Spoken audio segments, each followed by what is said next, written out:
আজকে তোমরা জানো সবাই জয় জগন্নাথের রথযাত্রা আজকে। তো দেখো উপর থেকে দেখছিলাম ছাদ থেকে যে বাচ্চারা সব রথ নিয়ে বেরিয়েছে। আমি কী করলাম, ঘর থেকে চট করে ফোনটা নিয়ে রাস্তায় বেরিয়ে গেলাম। দেখো রথটা পড়ে গেল। তো চলো দেখো, দেখা যাক কে কে রথ বেরিয়েছে। দেখো কতগুলো রথ দেখতে পাচ্ছি রাস্তায়। তো দেখো সবাইকে আমি ফটো তোলার চেষ্টা করছি। একটু দেখো সবার সাথে ঠাকুমা, দাদু, বাবা, মা সবার সাথেই বেরিয়েছে। আমরাও ছোটোবেলায় এরকম করেছি, ছেলে মেয়েকে নিয়ে বেরিয়েছি। তো আজকে দেখো ওরা সবাই বেরিয়েছে, তাই আমি ভাবলাম চলো একটু তোমাদের সাথে শেয়ার করি।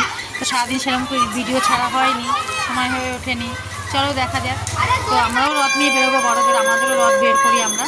তো দেখো এখানে ছোটোদেরটা তুলতে তুলতে আমি রেডি হতে চলে গেলাম। তাই এদিকে দেখো আমাদের বড়দের জন্য রথটা তৈরি হচ্ছে। আমার যেতে একটু লেট হয়ে গেল, যেহেতু ছোটোদের ভিডিওটা আমি করছিলাম। তো দেখো আমরা আগে রথে পয়সা দিতাম, নমস্কার করতাম, দড়ি টানতাম, সেটাও ঠাকুমা করছিল। চলো দেখো আমাদের বড় রথ তৈরি হচ্ছে, দেখো কেমন লাগছে। দেখো কত লোক, আমরা সব ভর্তি হয়ে গেছি গুরু ভাই বোনেরা। তো ওই জন্য সব রেডি হয়ে চলে গেলাম। আমার একটু লেট হয়ে গেছিলো, আমার আগে সবাই পৌঁছে গেছে, কীর্তনও শুরু করে দিয়েছে।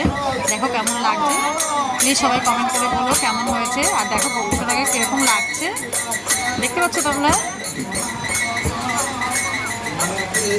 চলো আমাদের জয় জগন্নাথ বলি সবাইকে। তোমরা খুব ভালো থেকো, সুস্থ থেকো, বকুর আশীর্বাদে। আর দেখে ভক্ত কেমন লাগছে সবাই জানিয়ে। Thank you.